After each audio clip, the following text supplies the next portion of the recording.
राज्याचा अर्थसंकल्प सादर झालेला आहे आणि एकंदरीत पहिली प्रतिक्रिया जी प्रमुख होती विरोधकांमधून ती उद्धव ठाकरे यांची आणि थापांचा महापौर या अर्थसंकल्पात दिसला असं त्यांनी व्यक्त केलेलं आहे। आणि या संदर्भात प्रतिक्रिया व्यक्त करण्यासाठी आपल्यासोबत माजी अर्थमंत्री असलेले आणि सध्या मंत्री असलेले सुधीर मुनगंटीवार आहेत। सर, पहिली प्रतिक्रिया काय उत्तर द्याल? माजी मुख्यमंत्री थेट तुमच्यावर टीका करतायत। नाही, असं आहे, जे स्वतः आयुष्यभर थापा मारत आले त्यांना कुठेही चांगलं दिसेल अशी अपेक्षा करणं हेच गैर आहे। मला एक गोष्ट समजत नाही, मुंबईमध्ये कोस्टल रोड थाप आहे, अटल सेतू थाप आहे, समृद्धी महामार्ग थाप आहे। आज मुंबईमध्ये जिथं जाल तिथं मेट्रोचं काम चालू आहे ते थाप आहे। तुम्ही असंघशी संघ केला आणि एका उत्तम अर्थसंकल्पाबद्दल सुद्धा अशा पद्धतीची टीका करणं म्हणजे शेतकऱ्यांचा अवमान आहे, आमच्या 2,48,00,000 भगिनींचा अवमान आहे। ज्या शेतकऱ्यांना आम्ही 40 लक्ष 14,700 कोटीचं अनुदान देऊन वीज मोफत करणार आहोत त्या शेतकऱ्यांचा अवमान आहे। ज्यांना आम्ही ज्या भगिनींना 3 सिलेंडर मोफत देणार आहोत त्यांचा अवमान आहे। एक जो थोड्या जास्त जागा जिंकून आल्यानंतर जो अहंकार आला आहे ना, त्या अहंकाराच्या भाषेतून सर्वसामान्याच्या ताटामध्ये काही पडतं हे मात्र आता यांना पचता पचत नाही आहे। छत्रपती शिवाजी महाराजांच्या 350व्या राज्याभिषेकाच्या निमित्ताने रयतेचं राज्य ही संकल्पना घेऊन हा अर्थसंकल्प जेव्हा पुढे जातो आहे यांच्या मनात एक धास्ती आहे, भीती आहे की रयतेचं राज्य सर्वसामान्यांचं कल्याण आहे, पण आम्ही मुख्यमंत्री मंत्री आमचं काय होईल? आमच्या स्वप्नाचा चकनाचूर या अर्थसंकल्पात होतो आहे। मुख्यमंत्री याचा अर्थ इच्छुक मुख्यमंत्री, खूप संख्या आहे। मंत्री याचा अर्थ इच्छुक मंत्री यांच्या स्वप्नाचा चुराडा होताना आपण जेव्हा बघतो आहे तेव्हा मात्र आता कधी यांना कर्ज दिसतं। अरे कर्ज म्हणजे कोणी एखादा डॉक्टर किंवा पॅथॉलॉजिस्ट तुमच्याकडे येतो तेव्हा तुमच्या शरीरात किती लिटर रक्त आहे असं कधी सांगतो का? 5.5 लिटर आहे। हिमोग्लोबिन किती आहे ते पाहतो, किती टक्क्यांनी आहे। कर्जाचं असंच असतं की आमचा जो ग्रॉस स्टेट डोमेस्टिक प्रॉडक्ट आहे GSDP त्याच्या टक्केवारीमध्ये आमचं कर्ज अतिशय देशात नव्हे जगाच्या हिशोबाने नियंत्रणात आहे। पण टीका काय करते? कर्ज झालं कारण यांना गरिबांना योजना देण्याची इच्छा नाही।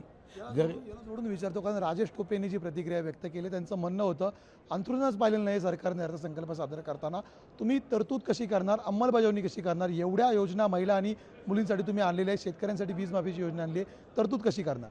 हो, आमचं साधारणतःचं बजेट साईज हे 6,58,191.56 कोटी आहे।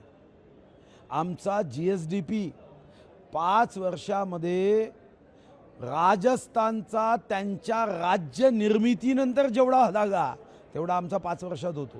तुमचा मुंबईच्या महाराष्ट्राच्या कष्टकरी शेतकरी उद्योगपती सर्व्हिस सेक्टरच्या लोकांवर तुमचा विश्वासच नाही। तुमचा विश्वास फक्त परिवारावर आहे। तुम्ही इतर लोकांना इतकं कमी समजता आणि तुम्हाला असं वाटतं, हाही गैरसमज काढला पाहिजे की लोकसभेत संख्या बघितली सीटांची तर जागांची आम्ही कमी आहोत। मुंबईत आम्ही 26 लाख मतदान घेतलं, तुम्ही 24 लाख घेतलं आहे। महाराष्ट्रात तुम्ही 2,50,00,000 घेतलं, आम्ही 2,48,50,000 घेतलं आहे। 1,50,000चाच फरक आहे, पण एवढा विजयाचा अहंकार झाला आहे की मुख्यमंत्र्यांचे एक डझन तर मुख्यमंत्री आहे। याच्याच मधील एक इच्छुक असलेले जे स्वतः नाना पटोले आहेत, काँग्रेसचे नेते आहेत, ते म्हणतात की एकंदरीतच हे बजेट जर पाहिलं फेकू बजेट आहे, फेकू सरकारचं, आणि यांना आम्ही सरकारवरतून पायउतार केल्याशिवाय राहणार नाही। असं आहे की ते स्वतःच एका अशा नेत्याच्या नेतृत्वात काम करतात की खटाखट 8,500 रुपये येणार होते। आता त्यांनी स्वतः फेकलं असं गाणी त्यांना सर्व फेकलं दिसतं ना।